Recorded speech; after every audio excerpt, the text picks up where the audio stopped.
Welcome to Rago.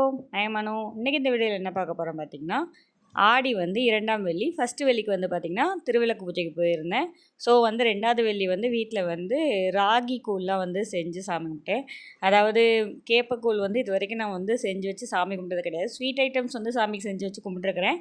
But இருந்தாலும் இந்த தடவை என்னென்னு தெரில, எனக்கு திடீர்னு ஒரு 5:45 ரேஞ்சுக்கு வந்து கேப்பக்களி செஞ்சு சாமி கும்பிடலாமே அப்படின்னு சொல்லிட்டு கிண்டி கொண்டுட்டு வந்து வச்சு சாமி கும்பிட்டேன். கேப்பக்களி செய்கிறது ஒன்றும் அவ்வளோ பெரிய விஷயமா அப்படின்னு கேட்டால் கிடையாது. 5 நிமிஷத்தில் செஞ்சிடலாம். இருந்தாலும் நம்ம புதுசாக நம்ம ஒரு விஷயம் ஆரம்பிக்கும் போது அது ஒரு நல்லாயிருக்குன்ற மாதிரி தான் அது அந்த செஞ்சு அந்த வேப்பிலையெல்லாம் வச்சு கும்பிடும்போது இந்த சாமி படங்கள்லாம் வரும் இல்லைங்களா, அப்போது வேப்பிலை கட்டிலாம் பண்ணுவாங்களா, அதுக்கு அந்த மாதிரி ஒரு நல்லா டிவைனாக இருந்துச்சு. ஸோ வந்து நான் 2ஆம் வெள்ளிக்கு வந்து வீட்டிலே வந்து சாமி கும்பிட்டுட்டேன் கேப்பக்களி கிண்டி. 2வது வெள்ளின்றனால நான் மேக்ஸிமம் ஆடி வந்து ஒவ்வொரு வெள்ளிக்கு வந்து ஏதாவது அம்மன் கோயிலுக்கு வந்து போயிட்டு வருவேன்.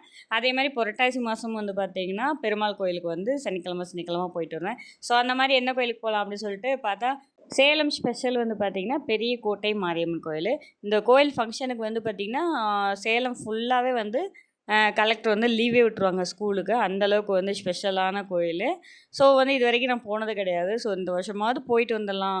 எல்லாருமே வந்து கூட்டமாக இருக்கும், உள்ளே நுழையவே முடியாது, அப்படி இப்படிலாம் சொல்லிகிட்டே இருப்பாங்களா. ஸோ அந்த ஹைப்லேயே வந்து இன்ன வரைக்கும் இந்த கோயிலுக்கு நான் போனது கிடையாது. சரி தம்பி இந்த வருஷம் ஸ்கூல் சேர்த்துட்டோம், கண்டிப்பாக வந்து போயிடலாம் அப்படி சொல்லிட்டு காலையில் அவனை 9 மணிக்கு ஸ்கூலில் விட்டுட்டு ஸ்ட்ரைட்டாக நாங்கள் கோயிலுக்கு போயிட்டோம். எங்கள் வீட்டிலேருந்து ஒரு 3/4 மணி நேரம் ஆகும் இந்த கோயிலுக்கு வர்றதுக்கு. ஸோ வந்து லயனும் பயங்கர கூட்டமாக தான் இருந்துச்சு. இருந்தாலும் இவங்க வந்து அங்கேயே நின்று சாமி நல்லா தெரிந்து கும்பிட்டு போகலான்னு சொன்னாங்க. இருந்தாலும் நான் வந்து இல்லை ஃபஸ்ட் டைம் வந்திருக்கோம், க்யூவில் நின்று சாமி கும்பிடுவோம் அப்படின்னு சொல்லிட்டு அவ்வளோ ஒரு கூட்டமாக இருந்துச்சு. ஆனால் நாங்கள் 1/4 மணி நேரத்துலேயே வந்து சாமி கும்பிட்டுட்டோம். அவ்வளோ ஒரு தெய்வீகமாக பக்கத்தில் போய் சாமி கும்பிடும்போது அது ஒரு சந்தோஷமாக இருந்துச்சு. குங்குமம் பூவெல்லாம் கொடுத்தாங்க. ஸோ நல்லபடியாக சாமி கும்பிட்டுட்டு அப்படியே கோயில் வந்து சின்ன கோயிலாக தான் இருக்கும். ஆனால் நல்லா வந்து உள்ளே வந்து சாமி அவ்வளோ ஒரு அழகாக இருப்பாங்க. நீங்களும் வந்து இந்த பக்கம்லாம் வந்தீங்க அப்படின்னா கண்டிப்பாக இந்த வந்து கோட்டை மாரியம்மன் கோயிலுக்கு போயிட்டு வாங்க. நார்மல் டைம்லலாம் வந்து இவ்வளோ கூட்டம் இருக்காதான். இது வந்து அதுவும் இல்லாமல் இன்றைக்கி வெள்ளிக்கிழமைன்ற ஆடி வெள்ளிக்கிழமைன்றனால இவ்வளோ கூட்டம் இருந்துச்சாம். மற்ற நாள் கூட இவ்வளோ கூட்டம்லாம் இருக்காதான். பட் வந்து சாமி வந்து 1 ஹவருக்குள்ளே நம்ம பார்த்துடலாம். நம்ம எந்தெந்த கோயிலுக்கோ போய் ரொம்ப நேரம் பார்க்குறோம். பட் நம்ம நியர்பையில் இருக்கிற கோயிலில் ஒரு 1/2 மணி நேரம் நிற்கிறதுக்கு யோசிக்கிறோம் இல்லைங்களா, அது மாதிரி போய் சாமி கும்பிட்டுவாங்க.